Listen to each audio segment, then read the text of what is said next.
বাংলাদেশের সোমবার দুপুরের কিছু পরে যখন আন্তর্জাতিক সংবাদ মাধ্যম রয়টার্স একটি সংবাদ দিলেন যে যুদ্ধবিরতির প্রায় কাছাকাছি পৌঁছে গেছে আমেরিকা ইরান এবং যুদ্ধবিরতিটি সোমবারের মধ্যেই হয়ে যাবে, তখনই ধরে নিয়েছিলাম আসলে ভিতরে ভিতরে আলোচনাটা বেশ অনেকদিন ধরেই হচ্ছে, অগ্রগতিটা তেমন চোখে পড়ার মতো হচ্ছে না বলে এই সংবাদগুলো বিশ্ব মাধ্যমে আসছিল না। তো সোমবারের জায়গায় বাংলাদেশে হচ্ছে বুধবার আর আমেরিকা হচ্ছে মঙ্গলবার, মঙ্গলবার এসে মঙ্গলবার দিন আর বাংলাদেশ হচ্ছে বুধবার সকাল, ঠিক এই সময়টা এসে অবশেষে কাঙ্ক্ষিত সেই যুদ্ধবিরতি ঘোষণা হলো উভয় পক্ষ থেকে, একতরফা নয়, এটা যেটা ট্রাম্পের একতরফা বিভিন্ন ঘোষণার মতো এরকম নয়। ইরানও এখানে তারা ঘোষণা করেছে যে এটি যুদ্ধবিরতি, যদি এখানে যদি কিন্তু এবং নানা শর্ত রয়েছে, সেই শর্তগুলোর আলোচনা এখন আমরা বাদই দিচ্ছি। 10টি শর্ত রয়েছে, স্বাভাবিকভাবে যে কোনো আলোচনা হলে সেখানে কিসের ভিত্তিতে আলোচনা হবে এবং কিসের ভিত্তিতে এই আলোচনাটা বাস্তবায়িত হবে, কিছু তো শর্ত থাকবেই। কিন্তু বিষয়টি হচ্ছে যে এই সময়টাতে যুদ্ধবিরতিটা আসলে সারা পৃথিবীর জন্য একটি স্বস্তির খবর।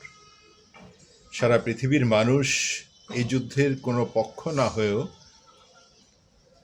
ক্ষতির শিকার হয়ে যাচ্ছিল, দুশ্চিন্তার ভাঁজ চলে আসছিল প্রতিটি বিশ্বের প্রতিটি প্রান্তের প্রতিটি দেশের মানুষের কপালে চিন্তার ভাঁজ পড়ছিল। কারণ হচ্ছে জ্বালানি তেল এমন একটি ব্যবস্থা, এই জ্বালানি তেল বিশ্বের যে কোনো প্রান্তে এটি যদি কোনো ক্ষতির সম্মুখীন হয়, এটি যদি কোনো বাধার সম্মুখীন হয়, অথবা কেউ যদি এটি একক নিয়ন্ত্রণে নিয়ে নেয়, তাহলে বাকি পৃথিবী অচল হয়ে পড়বে। এটি একেবারেই এখন একটি বাস্তব অবস্থা, এর বাহিরে বিশ্ব পরিস্থিতির আর অন্য কোনো বিকল্প নেই। সেই জায়গায় ইরানের মতো এমন একটি রাষ্ট্র যার হাতে তৃতীয় অথবা চতুর্থ সর্ববৃহৎ জ্বালানি তেলের মজুদ রয়েছে এবং বিশ্ববাজারে তৃতীয় অথবা চতুর্থ জ্বালানি তেলের মজুদদাতার উপরে একটি যুদ্ধ চাপিয়ে দিয়ে বিশ্ববাজারের তেলের বাজারকে নিয়ন্ত্রণে রাখা যাবে, এটি আহাম্মকি কল্পনা ছাড়া আর কিছু নয়। ট্রাম্প আসলে কিছুটা বেপরোয়া হয়ে গিয়েছিল ভেনেজুয়েলার প্রেসিডেন্টকে তার প্রাসাদ থেকে তুলে এনে মনে করেছে সারা পৃথিবীতে সে এভাবেই তার এই কর্মকাণ্ড সফল করতে পারবে, বাস্তবায়ন করতে পারবে, এবং ইরানকেও সেই হিসাবের মধ্যেই নিয়ে নিয়েছিল সে, যে 3 দিন থেকে 1 সপ্তাহ এর মধ্যে সে সমস্ত কিছু ঘটনা ঘটিয়ে ফেলবে। হয়েছেও, অনেকটা সে সফলও হয়েছে। ইরানের প্রধান ধর্মীয় নেতাদেরকে হত্যা করা হয়েছে, সামরিক নেতাদেরকে হত্যা করা হয়েছে, সাবেক প্রেসিডেন্টদেরকে হত্যা করা হয়েছে, এরকম বেশ কিছু গুরুত্বপূর্ণ নেতাকে হত্যা করে ইরানকে একটি নারকীয় অবস্থার মধ্যে ফেলে দিয়েছে। এমনকি একেবারে শিশু যারা মাত্র নার্সারিতে পড়ে সেই ধরনের শিশুদেরকেও হত্যা করেছে আমেরিকা। কিন্তু আশ্চর্যের বিষয় হচ্ছে এতেও ইরান ভয় পায়নি, ঘাবড়ে যায়নি, ইরানকে টলাতে পারেনি আমেরিকা। কারণ ইরান মৃত্যুর মুখে নিপতিত রয়েছে, এটা জেনে শুনেই তারা এবারের যুদ্ধে অংশগ্রহণ করেছে বা অংশগ্রহণ করতে বাধ্য হয়েছে। সর্বশেষ যে ঘটনাটি আমেরিকাকে এই যুদ্ধবিরতিতে বাধ্য করেছে বলে ধারণা করছি এবং বিশ্ব মিডিয়াতে এটিই সবচেয়ে বেশি আলোচিত হচ্ছে, সেটি হচ্ছে যে আমেরিকার যেই পাইলট যান বাঁচানোর জন্য ইরানের ভূখণ্ডে অবতরণ করেছে, তাকে উদ্ধার করতে যে আমেরিকার যে বিপুল পরিমাণ ক্ষতির সম্মুখীন হতে হয়েছে, সেই টাকার হিসাবে ডলারের হিসাবে হিসাব করলে প্রায় $300 মিলিয়ন তাদেরকে ক্ষতির সম্মুখীন হতে হয়েছে একজন পাইলটকে উদ্ধার করতে যেয়ে। সেখান থেকে তারা টের পাচ্ছিল যে এই যুদ্ধটি আসলে ইরানকে পরাজিত করার যুদ্ধ নয়, বরং এতে আমেরিকারই পরাজিত হওয়ার যুদ্ধ হিসেবে আবির্ভূত হয়েছে।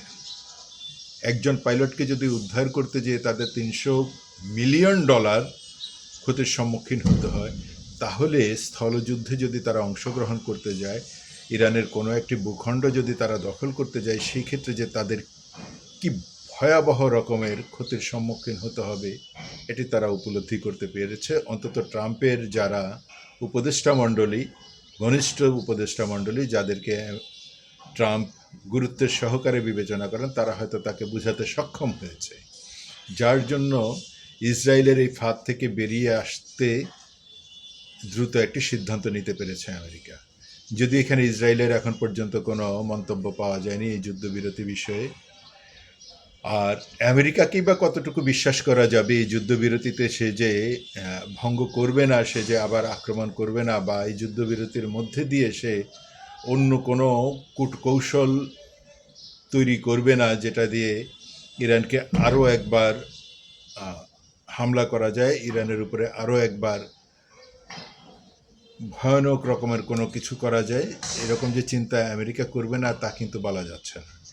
এগুলো নিশ্চয়ই ইরানের নেতারা, তাদের রাজনৈতিক নেতারা, তাদের সামরিক নেতারা নিশ্চয়ই বিবেচনায় রেখেই এই যুদ্ধবিরতিতে গিয়েছে, এবং যে কোনো যুদ্ধবিরতিতে এই ঝুঁকিটি থেকেই যায় যে কোনো একটি পক্ষ যে কোনো ছলছুতায় এই যুদ্ধবিরতিকে ভায়োলেট করে আবার নতুন করে আক্রমণ করতে পারে। এগুলো থাকতেই পারে, এই ঝুঁকি থাকেই, পৃথিবীর যে কোনো প্রান্তে যে কোনো যুদ্ধবিরতিতেই থাকে। কিন্তু এবারের বিষয়টি গুরুত্বপূর্ণ এই জন্য যে এখানে মিত্র হিসাবে যাদেরকে আমেরিকা পাশে পাওয়ার আশা করেছিল, তারা কেউ সেভাবে মিত্র হিসাবে তার পাশে আসেনি। এমনকি যেই সৌদি আরব, যেই কুয়েত, যে বাহরাইন, যেই আরব আমিরাতকে তার এশিয়া অঞ্চলের সবচেয়ে গুরুত্বপূর্ণ মিত্র ভাবা হয় এবং বিশ্বের সবচেয়ে বড় গুরুত্বপূর্ণ মিত্র হিসেবে ভাবা হয় এই কারণে, কারণ এই দেশগুলোর সম্মিলিত তেলের মজুদ সারা পৃথিবীর তেলের মজুদের সমান।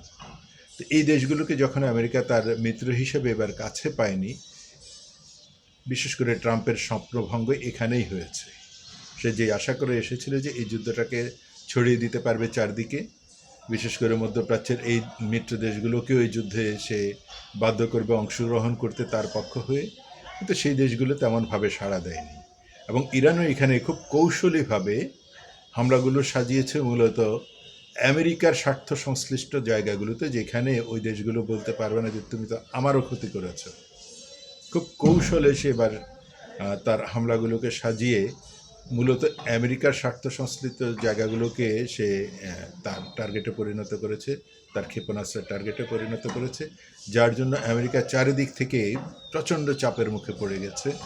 মিত্রদের অংশগ্রহণ না করা, মিত্রদের কাছ থেকে কোনো প্রকার সামরিক কিংবা অর্থনৈতিক কোনো সাপোর্টই না পাওয়ার কারণে, এমনকি কোনো বিবৃতি দিয়েও তার পক্ষে থাকেনি তার ইউরোপিয়ান মিত্ররা। এরকম চারিদিক থেকে যখন সে চাপের মুখে পড়েছে, তখন এই যুদ্ধবিরতি করতে সে বাধ্য হয়েছে বলা যায়। যাক, বাংলাদেশেরও এই মুহূর্ত থেকে এরকম একটি স্বস্তির খবর আমরা স্বাগত জানাচ্ছি। সারা পৃথিবীর শান্তিকামী মানুষের মতো আমরা এই যুদ্ধবিরতিকে স্থায়ী যুদ্ধবিরতি হিসেবেই দেখতে চাচ্ছি।